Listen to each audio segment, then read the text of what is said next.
Hello, I'm Simon Whistler, you're watching the Today I Found Out YouTube channel, and in the video today we're looking at why women fainted so much in the 19th century and how this led to the invention of the vibrator.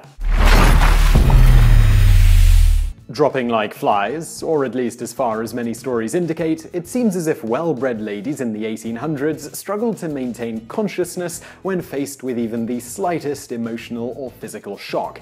Over the years, there have been several theories as to why this seemed to happen, from the women's garb to simply conforming to societal expectations. To begin with, throughout the 19th century, among other times, ladies often wore corsets. Around the torso, corsets were made of a durable, tightly woven fabric or leather, fashioned with channels running through them in which vertical ribs were inserted, called boning, because they were often made with whalebone, although ivory and wood were also used.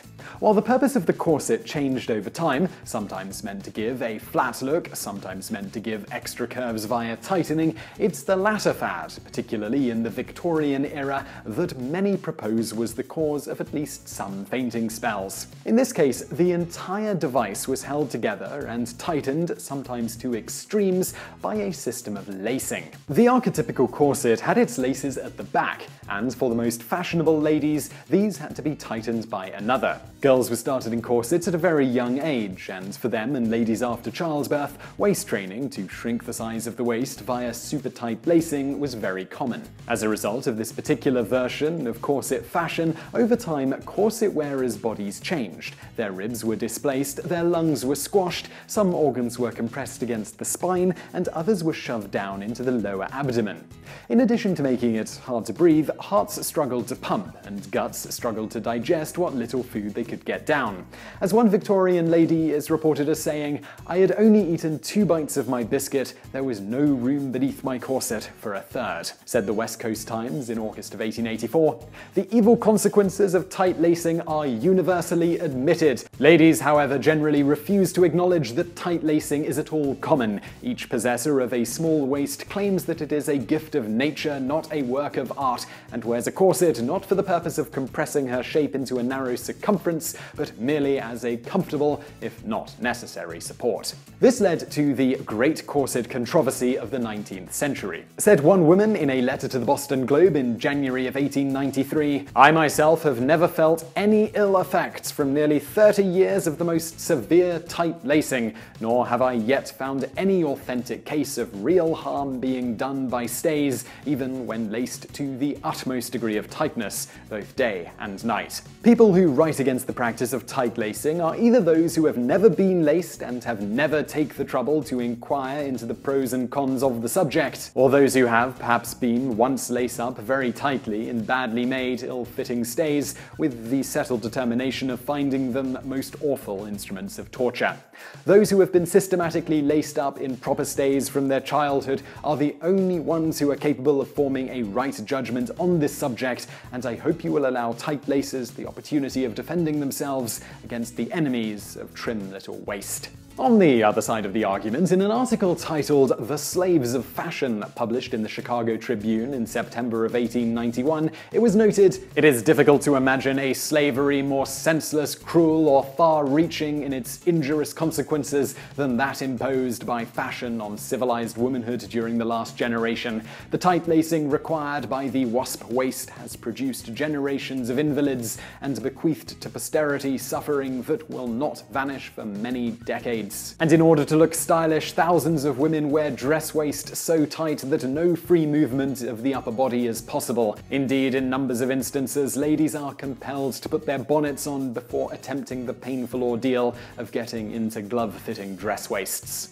Whatever side of the tight-laced argument a particular woman was on, whether by their suboptimal blood pressure, inability to breathe properly, or low blood sugar, it's thought this may have been one potential cause for Victorian ladies reportedly retreating to their fainting rooms and swooning into their fainting couches. Another fashion-based theory is that a well-dressed woman of this era wore an enormous amount of clothing. and even in the summer, such a lady had, in addition to the corset, underwear, a bustle pad, a full skirt supported by crinoline, read horsehair, petticoats, sometimes lined with steel, and a bonnet. Some may have fainted from overheating, while others may have collapsed under the sheer weight of their garments, which would have been more difficult to handle, combined with the aforementioned cinching aspects. This could also be dangerous for other reasons. For instance, the wife of famed poet Henry Wadsworth Longfellow tragically died when she accidentally dropped a burning match onto her hoop skirt. Her clothing burst into flames.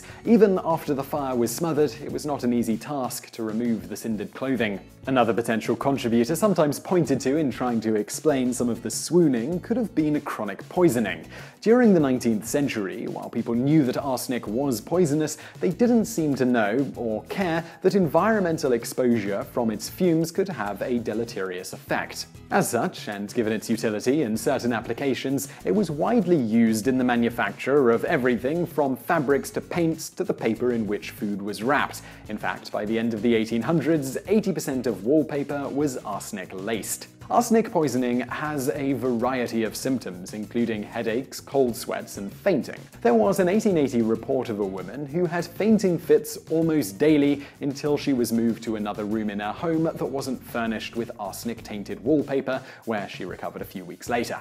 In addition, arsenic, along with lead, mercury, and other such toxic substances, were commonly found in makeup during the Victorian era. Lead was also a common ingredient in hair dyes and was frequently found in wine, along with arsenic and copper. Together, these toxins contributed to more wealthy Victorians suffering from seizures and theoretically swooning when compared with their poorer neighbours who couldn't afford such luxuries. All that said, it is highly likely that some, or even the majority, of this swooning was put on.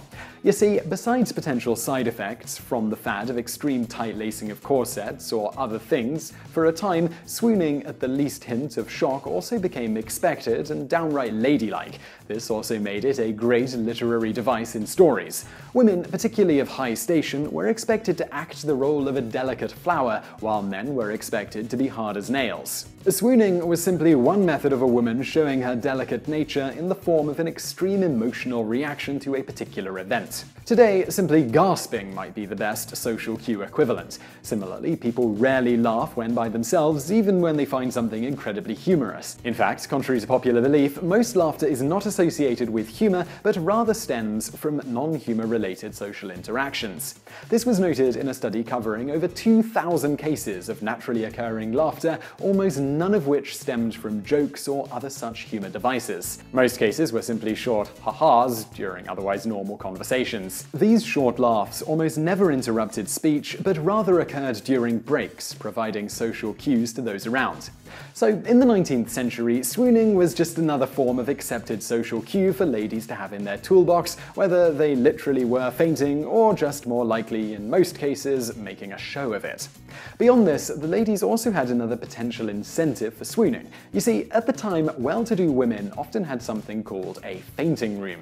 This was a room for the women to recover from a fainting spell and other forms of so-called hysteria. Besides just getting to relax in peace on a comfortable fainting chair, there was another benefit. A doctor or midwife could be called to attend to a woman who was suffering from some form of hysteria, which included symptoms of swooning, among other things. And by attend to, we mean give vigorous pelvic massage, whether manually with their hands or using a water massager if attending to the woman in their office or other location that had one. This went on until the lady in question was relieved, curing her of her hysteria. This was also a boon to doctors at the time, who otherwise tended to be avoided by the general public unless absolutely necessary. Treating female hysteria, though, was something that women who had the money often needed done regularly and were more than happy to pay. However, this was very time-consuming and could require some amount of physical exertion for the midwife or doctor in question, particularly if they had to attend to multiple ladies in the same day in this way, with doctors lamented that treating hysterics taxed their physical endurance. In this case, the husband could potentially also be called in to help.